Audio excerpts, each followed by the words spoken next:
Welcome into episode 223 of the Sources Say podcast, your go-to Kentucky basketball and recruiting podcast on the growing KSR Podcast Network. The Sources Say podcast is, as always, presented by our good friends at Justice Dental. You can make an appointment at one of two Lexington locations. That's on Wellington Way and Blazer Parkway. Now is a great time to schedule your dental cleaning. Remember that regular dental appointments are important for your overall health. You can learn more and make an appointment at justicedental.com. Dr. Justice and Dr. Thompson look forward to seeing you soon. I am your host, Jack Pilgrim of Kentucky Sports Radio. Very happy to be joined once again by Shawn Smith of Go Big Blue Country. Shawn, how the heck are you?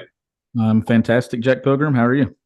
Oh, I am just peachy on this Sunday evening, a post-game edition of the Source Day podcast. Haven't gotten to do many of these this year due to scheduling conflicts and travel and all of the logistical issues that come with a normal Kentucky basketball season. So it feels good to finally get a fresh thoughts post-game show like we did quite a bit last season, and really want to get into that groove, obviously.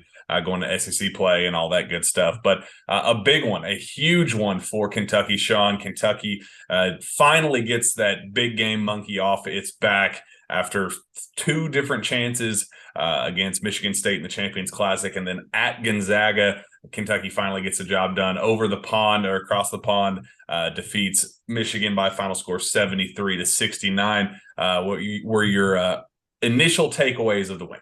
Well, yeah, you're talking about post-game episodes. This is probably should be one of the most enjoyable ones that we've had this year, because it's the first time that Kentucky's actually beaten somebody that we can put a name to and that matters and yes. Feel good about it, and a team that has some talent. And no, I think the takeaways, obviously, there's still a lot of stuff that this team has to clean up before I think that we can really pencil them in as one of those final weekend of the NCAA tournament teams. I mean, there's a lot of issues that they still got to clean up, but they made plays when they had to. They had guys make shots when they needed to. You saw Cason Wallace emerge, especially in the second half early, to give Kentucky its lead, and then when they needed a big shot late, he was a guy that delivered as well. But I think the biggest thing is, like you said in the opening, you got the monkey off your back. You beat a quality opponent, something that you can at least now attach to your resume. Had they lost that one, you're run out of opportunities. This is a team that was going to be going into SEC play at the end of this month and into January with maybe a win against UCLA, depending on how that game goes. It could have been one of those situations where you didn't want to start saying, well, this might not be a tournament team, but had they gone 0 for 3 in those quality opportunities, you start bringing in the possibility of that talk if you miss out on resume builders.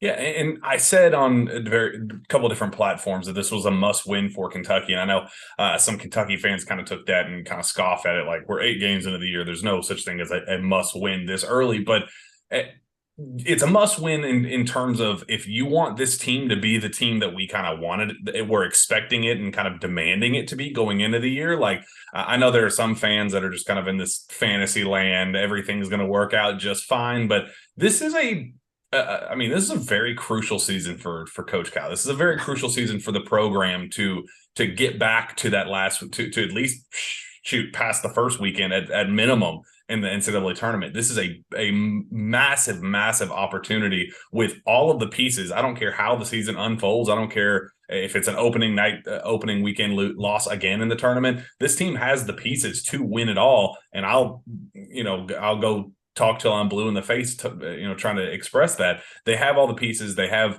the opportunities, but it's about executing when it matters most. And that was what's so frustrating out in Washington against Gonzaga, and then in the Champions Classic. You needed this one. You did. And like when I was saying, you start bringing in the conversation of, is this team going to be in danger of missing the NCAA tournament? Like, we wouldn't have had that talk had they lost this one. But go back to those years that they did miss the NCAA tournament, and what did December look like? Exactly. There was nothing on the resume. So, like, they were starting to get to a point. And, I mean, this isn't a win that you're sitting there and you're feeling like an instant Final Four contender, but it's a win against a quality opponent, an opponent that makes runs in the NCAA tournament, has a really, really good player. And I think it's a start. It's something that you can now kind of look at, come back home, build on, that's not beating South Carolina State or Bellarmine or someone like that. No, not discrediting any of those programs, but Kentucky had 5 wins going into this one, and we didn't feel good about any of them because what did it do to your resume? Absolutely nothing. This is one that you can finally chalk up and at least use to your advantage on Selection Sunday, and now you hope to go get another one here in a couple of weeks, and then you get into SEC play, and that's where they'll have the quad one opportunities and stuff start to pile up. But this was a step in the right direction. There's still a ton of stuff that we got to talk about that this team has to be better at and get better at, but they found a way to win a close game, one that they lost a couple of weeks ago when the game got tight in Indy, and then they weren't competitive in Spokane against Gonzaga. So I thought it was a step in the right direction to at least see them emerge victorious when Michigan made a couple of runs at them late. That game could have swung the other way when Kaysen got stripped in the layup, and then Toppin misses a jumper. It's down to 4. Now it's down to 2, but they found a way to win. I think that's the biggest takeaway. And I think that I completely agree. That's kind of I wrote that in my takeaways post after the game, that it was kind of all of the demons that Kentucky has had throughout this season. They got down a little bit early, got down as much as 6 in the first half. They could have used that opportunity to let go of the rope. They got up by as many as 8 in the second half to start the second half. You let go of that and let them get back up by 1. A lot of times Kentucky would let go of the rope in that situation. You get back up by 8, and then it slips back down to 2. A lot of ebbs and flows, a lot of swings back and forth, pendulum swings that Kentucky had all of the chances in the world to screw it up. The missed free throws, all the different chances that they had that it could have gone the other direction, but they held firm. The things that screwed them up and cost them in Indianapolis against Michigan State, they were able to execute on both ends. Even defensively, they were able to execute on both ends to solidify this win. So, it's not pretty. It wasn't the most gorgeous thing we've ever seen. Kentucky did do a very nice job offensively. Shooting the ball very well, 46.6% from the field, 60% from 3, although 10 of 20 at the free throw line is not acceptable, but defensively did a lot of really good things. But overall, just something nice to hang on to, a crucial victory in that regard.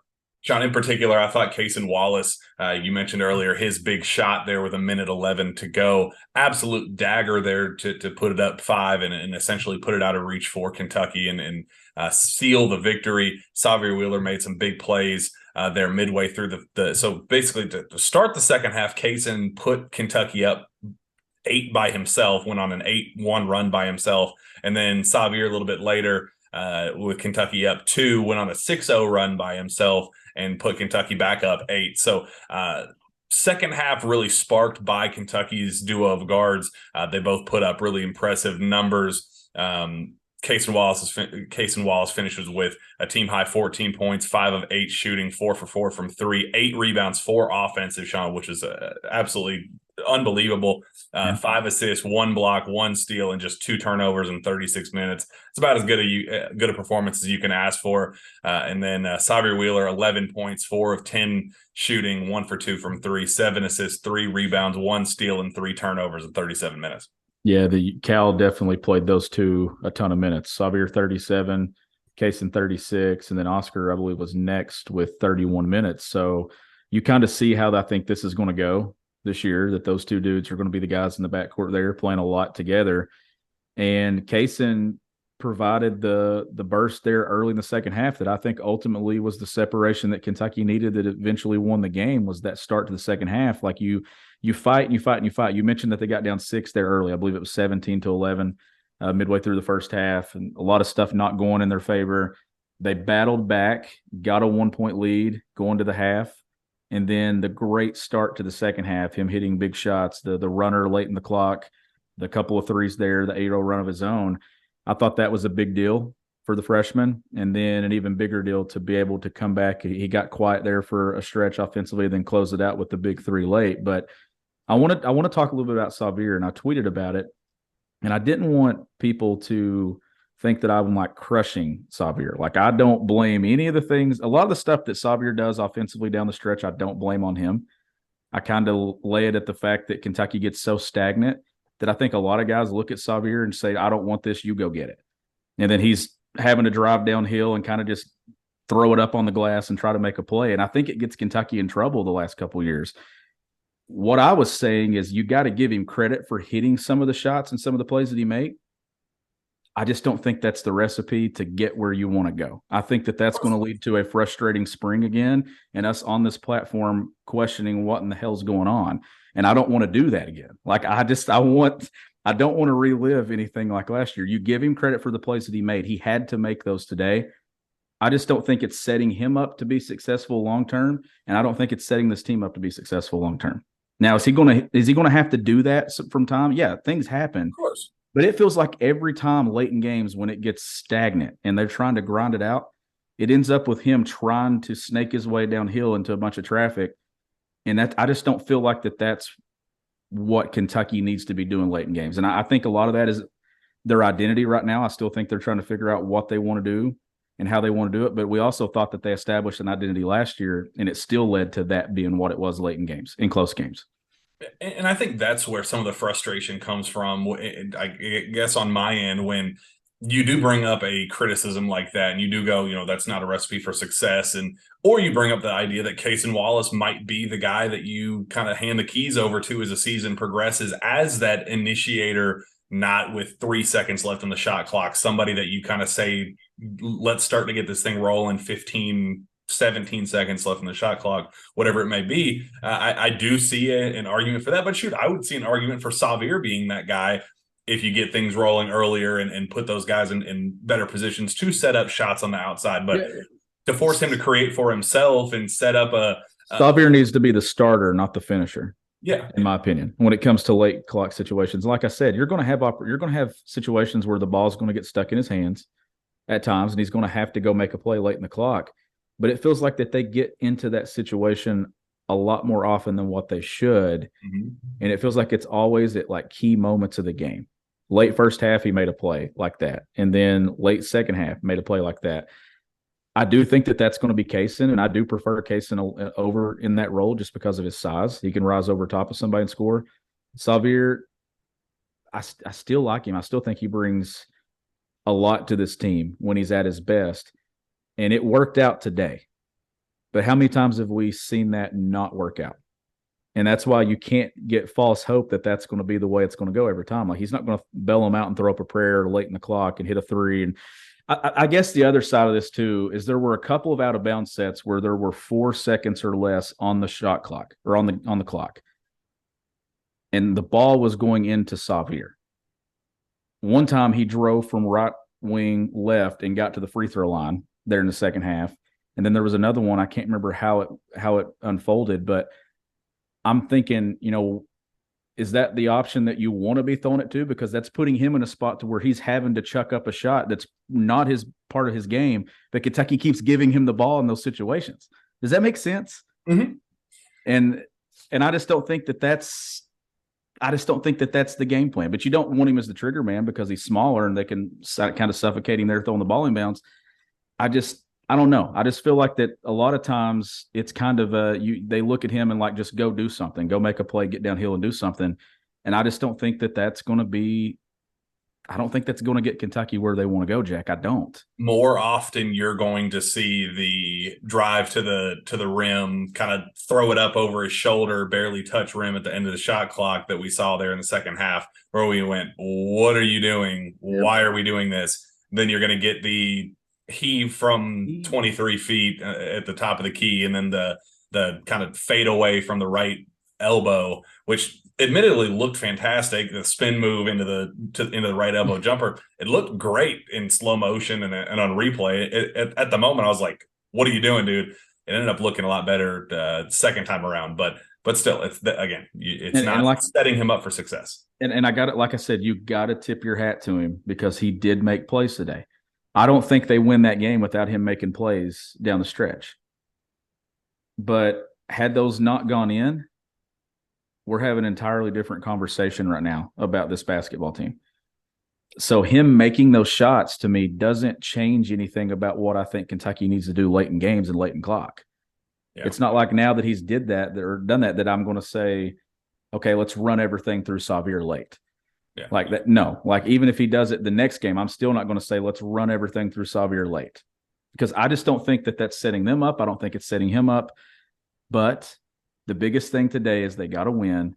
He made plays. Now you figured out to where you don't have to you don't have to put dudes in situations where they're not going to thrive and succeed long term. He bailed them out today a couple of times. Now, he did make mistakes, but I don't care. He still bailed them out with some big shots. Also hitting a big shot, Cason Wallace. I love his quote after the game. It was just, he basically said it just came down to coaching and that he would have been a selfish teammate had he not done that, Shawn. I guess they've been practicing inside out threes in practice. If a big gets it out to you onto the perimeter out of a double team or whatever. So Jacob Toppin sailed it to the top of the key to Xavier, and Xavier kicked it to the left wing for Cason from 22-ish feet at the left wing with 1:11 to go, knocked it down. His quote afterwards said, "We've been stressing inside out threes in practice. We get to the paint, kick it out, and you gotta shoot it if you're open." It was one of those moments where it was inside out and I had to shoot it, because if I don't, I would have been a selfish teammate. So I shot it and it went in. That dude he is as even keeled. That's what I love about him. He doesn't have too many highs, too many lows. He stays as level headed as you possibly can, and those are the guys that you want taking big shots at the end of the games, because the moment's not too big for him. Although it is very strange to me how at the free throw line that changes, but in the game, like when the whistle is blown and the game is live, the dude is cold blooded. He has ice in his veins. But then for whatever reason at the free throw line, it completely changes. Yeah, and that's got to change. It's and not just for him, but for Wheeler as well. Like it's got, those guys got to be able to hit free throws late. I know CJ missed one there, the front end of a 1-on-1, I think, in the first half. Like Kentucky's backcourt has to make free throws, especially if those two are going to play the amount of minutes and the number of minutes that they're playing. So I think we saw today that when it comes down to close games, it's going to be Wheeler, it's going to be Wallace. And they're going to play north of 32, 33 minutes every time it's a close game. Like today, to me, kind of felt like one of those second round NCAA tournament games where you're having to grind one out late against a team that I do think you're more talented than, but the other team's playing well. Maybe you're not playing your best, and it's kind of one of those wins that that the national championship teams kind of survive and advanced on. That's what today felt like to me. I don't know if you got that same vibe or not, but it kind of was it was, to me, it was the first time I really truly felt like it's basketball season with Kentucky, because the other games it was kind of like we got to talk about this or this went wrong. But today some things went wrong, but some things went right. Guys stepped up and made plays. You saw guys emerge. I do want to talk as we go through here about Ugonna Kingsley or Onyenso. I think that his role to me should be established and cemented now as the guy behind Oscar. And Cal actually said that tonight for the first time. He picked one or the other over Lance Ware. He said he's the guy. And I think that is substantial for this team. And again, Lance Ware plays his role to perfection. I love what he brings to the table. He's the enforcer role. He's going to give you the tough plays and grab you a tough rebound, maybe make a nice pass here or there. Like, I mean, he'll get you a stop. He plays his part very, very well, but his ceiling is so much lower than what Ugo's is because of the shot blocking that he provides. And we saw that. I mean, he swatted that one, just ricocheted off the backboard. And that was kind of, one of those game-changing type plays. He had another block. He had the cleanup when Kentucky just couldn't get a bucket to fall. Had like 3 or 4 offensive rebounds in a row. He got the cleanup bucket to fall. Hit those 2 big free throws. And Cal, something that really caught my eye was Cal at the scorers table, clapping him on and cheering him and kind of waving him on like, yes, that's what we need from you. He hits both of those free throws back to back in an injury situation when Xavier went down. That's how you work your way on the floor. You make those, you capitalize in those moments. And it's a situation where Juwan Howard picked him to be the free throw shooter, right? And I think that's why Cal was like, okay, you just pretty much got dared to make these. Yeah. And you made them. And I thought that was a big momentum thing for him, a confidence boosting thing. And I know that, look, Dickinson went right at him, and that's a tough matchup for anyone in college basketball. And he got into Ugo's chest a couple of times and went through the shot blocker and made some plays at the rim. But listen, that is a huge thing for a guy that is still trying to find his way in college basketball. Just to get those minutes against that matchup in that moment, you're not looking for him to be at his best right now. That's a huge thing that's going to step and build in January, February, and into the NCAA tournament.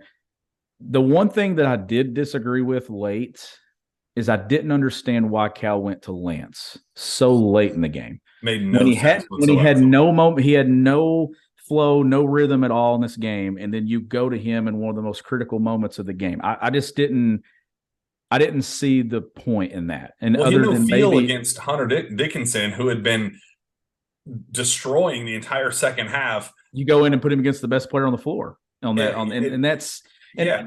and that's where I'm coming from. Like, to me, that was a trust thing, that he trusted Lance because of knowing Lance for 3 years, coaching Lance for 3 years. But if it's the trust thing, why didn't you go there the first half? Because you'd already seen that Ugo could hold his thing, or hold his ground there and at least make some plays and have his length. So I thought that was probably the most questionable decision that I thought of late in the game, but it didn't cost them. Kentucky won the game. Not saying anything against Lance. I just don't think that, like I'm talking about them putting Wheeler in situations, I don't think that put Lance in a situation to be successful. I mean, like you said, he had no feel of guarding that matchup whatsoever, and you put him in and he just gets destroyed.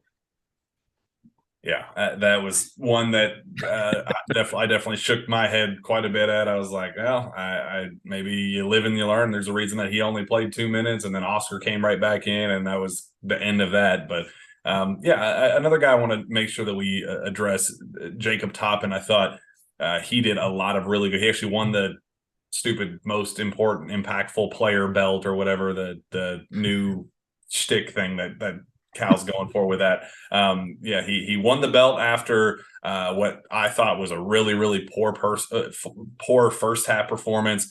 He scores 2 of the first 4 buckets, I believe, and then kind of disappears the rest of the way. Then gets his second foul with 7 minutes to go, and then just sits out the rest of the half. He comes back in, absolutely nothing on the box score for like the first 10 minutes of the half, and then maybe 8 minutes, 9 minutes, something like that. And then he kind of goes on a little run on his own, where he tries to kind of force that 17, 16 footer again over and over and over again. And that's kind of where my frustration started boiling up. It was like, all right, buddy, that's clearly not working.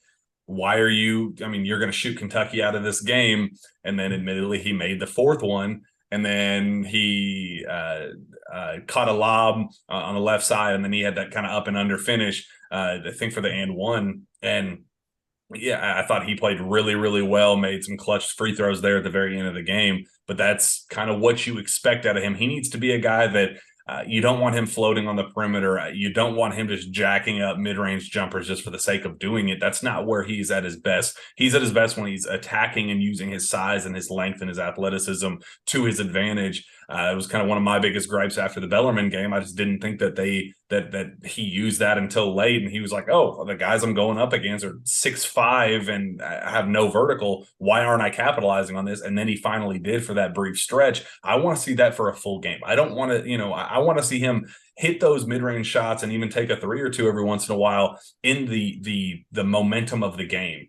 But you don't need to isolate him and create plays out of the high post, however they set it up for him to set that up and have that be Kentucky's offense. That's just not what puts him in the best position to succeed, and that's definitely not what puts the team in the best position to succeed. We saw his best in the second half. Yeah, I'm really intrigued by that position as we move throughout the rest of December and into league play, because for a brief moment today, and I'm talking very brief, we saw Chris Livingston at the 4. Like, it was short, 30 seconds. It was short-lived. And then you get, comments about it and stuff and playing him at the 4. And you're like, okay, is this something that we're going to see here in the next few games? Are we going to see more of Livingston at the 4, spelling top in there? I'm interested to see what happens with that. Chris played 7 minutes, I believe, today? 7 minutes. Yep. So, you're going to need that to go up when you get into league play, and then you're kind of trying to figure out where Kentucky's going at that spot behind Toppin. Is it Damian? Is it Chris? Is it I don't really know exactly what Kentucky's doing there. at that Is spot. Damian a 4? Is it? There's so many guys that I have question marks about right now, and I don't know. And that's I have the same question about that one. I don't know about that. I don't know with what they're doing with Chris. Does it need to be? I mean, I've always felt like, you and I've always talked about it, small ball 4 with Chris Livingston. Yeah. And I just think that that's the transition that needs to be made in the coming weeks. Is don't stick him at the 3. Play him in that small ball 4 role, because right now, whatever you're doing at the 3, it's not doing any good for anyone. It's not setting up any shots for him. He's in that weird middle ground where you don't utilize either of his gifts. Like you don't. You're putting him in a spot to be he's in no man's land. Yeah. It's not putting him in, like, to me, you stick him at the 4 and you get him some matchups where I think he's going to be quicker than some guys he's going to play against. And I think he can get some opportunities and win some one-on-ones and do some things and kind of move around in different spots on the floor, but especially in transition and running the floor. Yeah. But right now there's that, those are, and I shouldn't say question marks. I think it's question mark. Is all of it's looped together. Who is Damian? What is Damian? What do they need from Damian? What is his best role? What is Chris Livingston's best role? Is Jacob Toppin that much better than what Chris would be as the small ball 4? Does that make, like, I'm because I just don't know yet. Like, at one point I thought Jacob Toppin was clear cut the best option, but right now there's moments in games where he disappears, like you said. Now, he did have a big second half and a big stretch there. I just think Kentucky has to get better at the 4 overall. And we talked about that being a kind of an upgrade going into this year, that we thought that spot was going to collectively be deeper and better. To this point, it really hasn't been.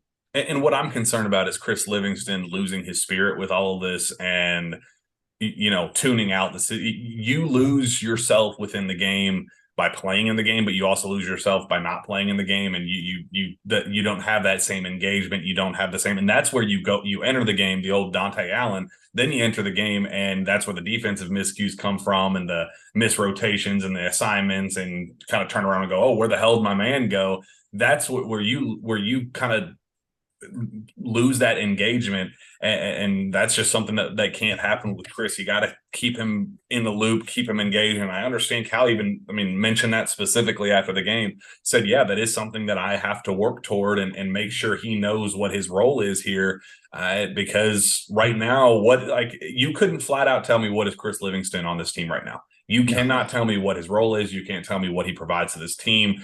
Cal says it's rebounding and effort and things like that, but he had one rebound today, 2 points, 1 of 3 shooting, 1 foul, 1 turnover in 7 minutes. I mean, that's not no. And how about the 2 points coming off an inbounds play?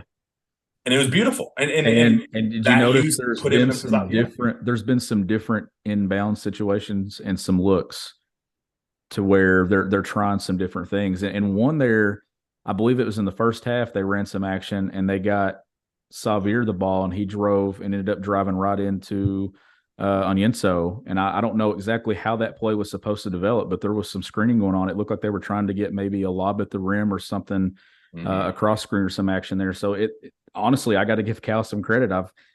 A lot of the times they try to get the ball in and then they'll go right into some ball screen or some different action, some of their half court stuff, instead of actually trying to score in out of bounds situations. But I'm seeing some different stuff being ran in those situations now that I think, one, it puts more on the scouting report. It makes the opposing team's job a lot more difficult. Whether you have to do anything, it takes preparation time away from other areas in these games.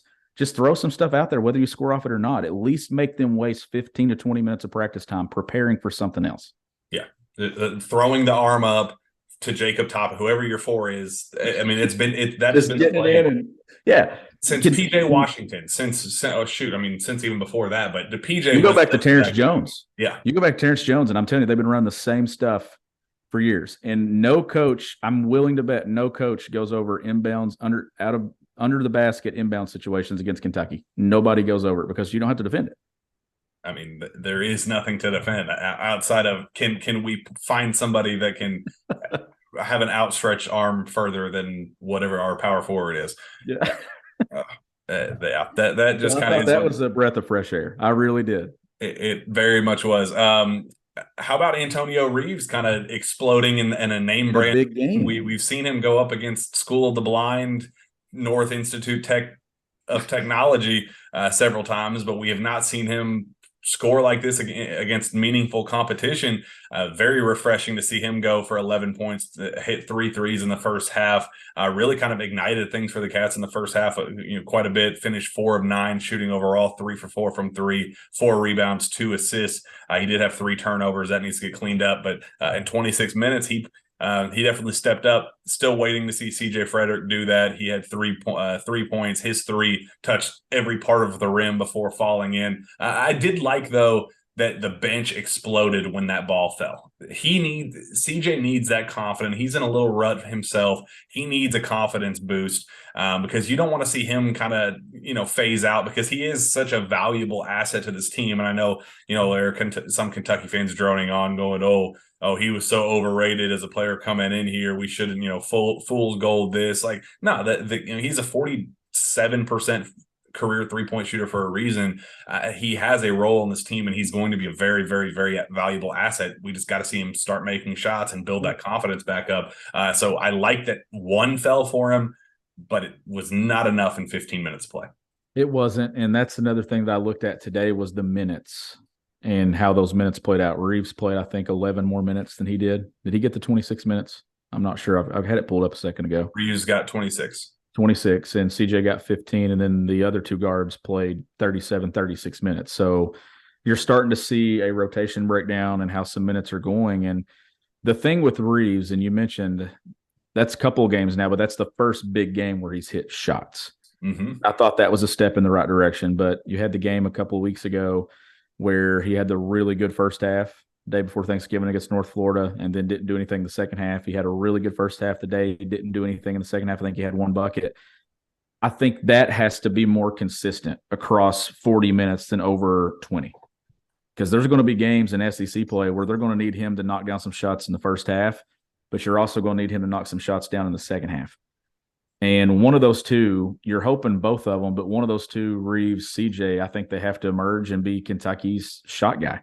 And the guy that stretches you out and hits threes consistently, and you can run some action for. And I think that's where I come back to CJ. I don't want CJ to be the guy that just kind of makes plays off of other guys. Mm-hmm. I want them to use his ability to hit the three to put teams in some bonds defensively, run him off some of that floppy action along the baseline, and at least put teams in a predicament to where there's some miscommunication can possibly happen. I mean, you're talking about a guy that you got to step 3 or 4 feet down on the 3-point line. You might get some slips for Oscar Tshiebwe at the rim. You may get a switch and then get an advantage with Oscar in the post. Like, that's where I think that there needs to be a little bit of an adjustment. Let Oscar set some screens for these guys, because if you want to switch it, you're getting a big on a guard in the post. If not, you get hung up with one of the strongest guys in college basketball, probably one of the best screeners in college basketball, and you get an open look. Like, that would be – I think that would be one of the adjustments that I make. I still think that when you get late in games in SEC play, I think you're going to see a lot of middle ball screen with Cason Wallace and Oscar Tshiebwe, who I think is Kentucky's 2 best players.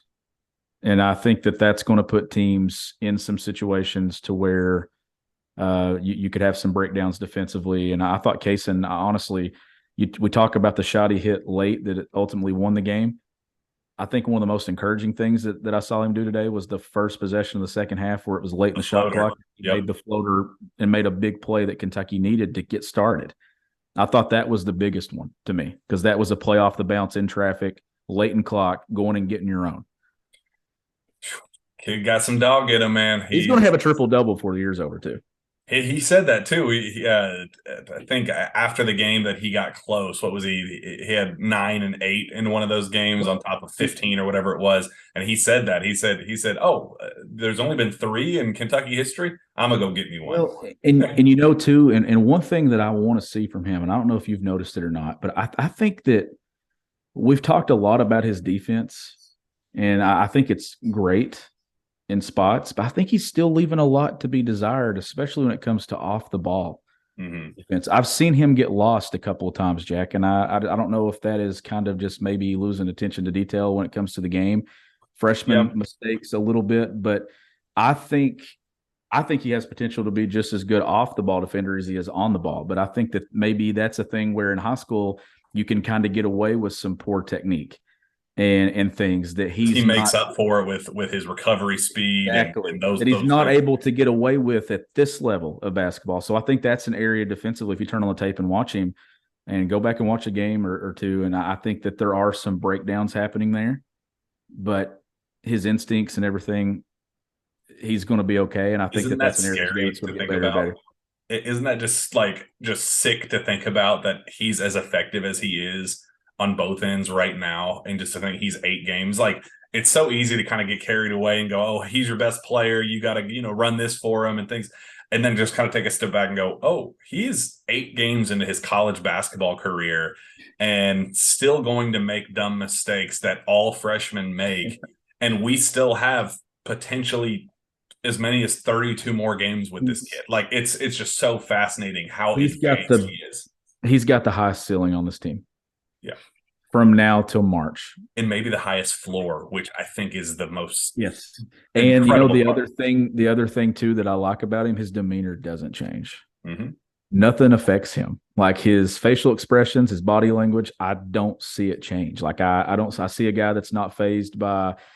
To me, he's not a guy that buys into the 2 to 3 really good plays in a row, and he's not a guy that falls victim to the 2 or 3 bad plays in a row. Those are the guys you want on the floor in the NCAA tournament. Those are the guys that don't crack. And I think Kentucky has one. And does he have to get better at some stuff? Absolutely. But we're 8 games in. Today was a huge step in the right direction. I think a confidence booster for him. And I think when you get into SEC play, I think Kentucky's going to have one of the better guards in college basketball that mixes and does a lot of things well in a lot of different areas across the stat sheet.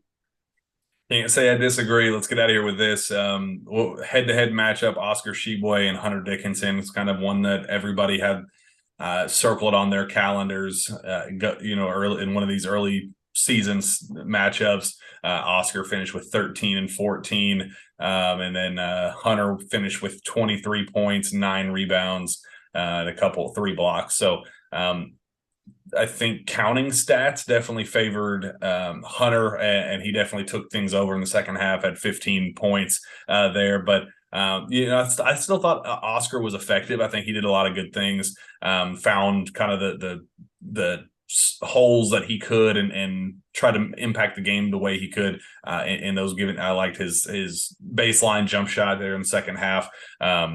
But I don't know. It just feels like something is off with Oscar, and I'm curious your thoughts on what you think of his play here through 8 games.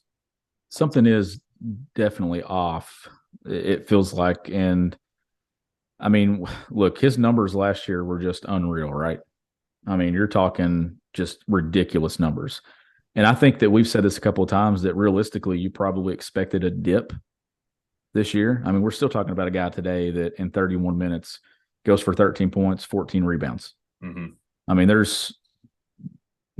that's an all SEC performer with those numbers. But we've also seen Oscar Tshiebwe go for 26 and 18 and 27 and 15 against some of the best teams in college basketball. And maybe some of it is the time off there in October and still not maybe establishing a rhythm. I think that, too, you had a guy that hadn't fouled at all in the first half, and then he fouled back-to-back plays there late in the half, that you go from having 0 fouls to 2 fouls, and I think you get in a situation in the second half where you did have to sit him some because of another foul. I would have liked to have seen there with less than a minute to go when he got the first one that Cal just go ahead and play the last 45 without him and keep him at 1. Yeah. That way you don't have the second foul, and then you can kind of just ride him the entire second half because he would have played – he probably wouldn't even come out second half. But he had to when he picked up the third and then ultimately picked up a fourth. But I don't know. I want to see when you get into league play. But I guess the thing that really stands out, though, is he's not had his normal numbers and his output, and I don't think the normal impact on the game that he had a year ago. And it's against teams that haven't played against him. Whereas league coaches have played against him, and those scouting reports are going to, I think, honestly, going to be tougher on him. Jack, because when you've got Rick Barnes, who's played 3 games against Oscar Tshiebwe, and you've got these other Sample coaches in the size, league, yeah. Eric Musselman, who've done a lot of different things against not just Oscar Tshiebwe, but against Xavier Wheeler and things. I think that that's going to be a challenge for Cal and in this team is when you get into the familiar territory of league play, and these coaches all know these guys. And I mean, Xavier Wheeler's been in the league now 4 years. Like every coach is going to know what they have to do to shut down Xavier Wheeler and what to do to kind of neutralize Oscar Tshiebwe to a level. And I think that's the term that I would use right now is he's not doing out of this world things like we saw a year ago, but he's still doing things very, very well. And it's still enough that it won out today. But that's why I think Kentucky's going to be okay, because I still think that that's inside there somewhere, and it might not come out until January. And I think that's okay. Yeah. That's okay. Yeah. I looked at some of the advanced numbers that he had, and his usage is really high right now. And he's still incredibly efficient as an offensive rebounder, defensive rebounder, and those numbers are totally normal. But there is something to be said about his usage, and I think that when the other guys start to step up, when you see CJ start finding his groove, when you see Kaysen kind of finalize that status of him being kind of the go-to guy offensively, and even if it's Xavier or whoever it is, when those other options start to develop themselves, I think Oscar is going to be more of that magnet inside, the offensive rebounding magnet for the cleanup buckets and easy opportunity for scores that he was last season, rather than the go-to guy that you need him. And it kind of just caught me off guard. It's kind of frustrating after the Champions Classic game when Xavier Wheeler was asked, he was like, do you feel like you're being relied on, that Oscar's being relied on too heavily right now? And he kind of got snippy with Kyle Tucker and was like, well, he's the National Player of the Year. Like, what's he supposed to be? Like, of course we're going to rely on him heavily. And it's like, well, no, we're not saying, are you relying on him heavily? We're saying, are you exclusively relying on him? Like, do you feel comfortable going to anybody else right now? And, Xavier was kind of like, well, we don't need to because he's Oscar. Like, it just kind of got short with him. And I just don't like that mentality right now. I do think that they need to, figure that out and just kind of find themselves as basketball players before, going all in on Oscar and relying on him to kind of save the day every single time. So it is refreshing to have Kaysen Wallace save the day, to have Jacob Toppin emerge in the second half the way he did, to have Antonio explode in the first half, those type of things. You need those type of storylines. You need those type of momentum builders going into the year, and then let Oscar kind of find himself within the game. And I think that's going to be Kentucky at its best by the end of the season. I do too. And I think that a year ago, this team, they peaked in late January, early February after they beat Kansas and beat Alabama. Mm-hmm. That's the one thing I'll say about this. Like, they're struggling. They're not struggling mightily. I know they hadn't won the 2 key games. They're not playing their best basketball. We saw them really hit their stride late December. Jack, this may sound crazy. I'm okay if they don't hit their stride till late January. Yeah. As long as they find ways to win games, I think if you're a Kentucky fan, I don't think you want this team to look good right now because it has veterans. It's older. And the thing about veteran teams is they kind of peak and then it gets here and then you're like, okay, can you get to another level? The difference this year is I think they got a guy in Kaysen that can go this way.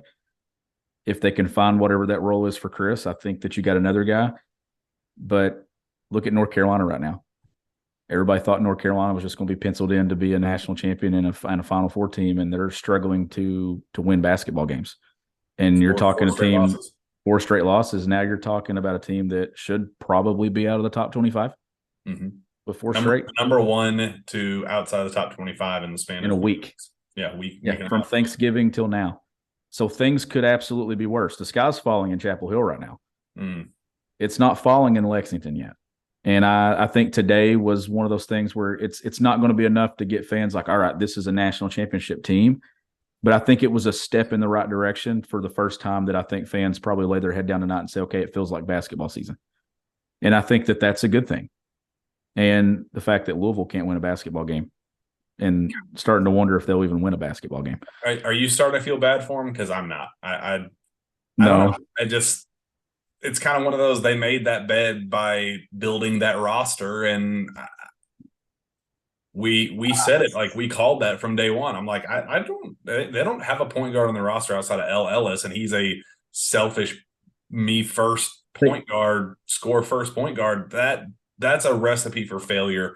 Any team in college basketball, doesn't matter, rivalry, who's coaching that team. I mean, it just made no sense from the beginning. So Put it's it, one of those, it is what it is. let's put it how it is. They dodged that game last year. Can't dodge this one. And I know that there's the Music City Bowl and everything's going to be going on at the exact same time, and I know that's unfortunate. This isn't the first time that we've had. Well, the first time we've had it at the exact same time, but you and I in Starkville a couple years ago. I mean, this is kind of becoming a New Year's Eve or New Year's Day thing here with Kentucky playing a basketball game the exact same time the football team's playing, or a couple hours apart. But people are going to be invested in that game against Louisville. It's not going to be a marquee win if Kentucky gets it. I mean, you're talking about a team that's 204, 205 in Ken Palm right now, but it's still Louisville, and you still want to beat the crap out of them. So it's one of those things that Kentucky, it'll be a feel good day, but it's not doing anything to your resume. And now it's beat UCLA, add that to your resume, get some wins in league play, and then go all in on that trip to or that game against Kansas at Rupp Arena. How about this too? We haven't got to talk about this. The ACC SEC challenge being gonna be fun. Together. We're going to see you know this. I know people are thinking just because it's champions, the Kentucky Duke and stuff, or CBS Kentucky North Carolina. If Kentucky's playing Carolina and CBS, I'm willing to bet Kentucky's going to be playing Duke in the ACC SEC challenge. In the years Kentucky's playing Duke, they'll be playing Carolina. That is how it's going to be every single time. Then maybe we'll mix in Virginia here and there. That'll be fun. I'm looking forward to that. It will be, but it's going to be. But we're going to get Kentucky at Cameron Indoor and Kentucky Duke at Rupp Arena at some point, probably in the next couple of years. So you could have a schedule here in a couple of years that includes, if the cards and everything plays out right, you could have a North Carolina, a Duke, and a Gonzaga all on your schedule in the same year. That non-conference schedule starts to look a little better, right? It's going to be a lot of fun. I for one am looking forward to that. Shawn, let's get out of here. It's been a good show. Nice little wrap up. I'm glad we got to get back to doing these post game shows. We got to do it for all of them. I really had a lot of fun with this. So yeah, for sure. We'll get back to doing it for the next one. Let's get out of here. Where can fans find your work? You can find my work at gobigbluecountry.com, and you can follow me on Twitter at GBBCountry. Find me on Twitter at Jack Pilgrim KSR. Reach out to me via email, jpilgrim@KentuckySportsRadio.com. With that, we'll be back next time for the Jam Packed Sources Say podcast. We will see you then.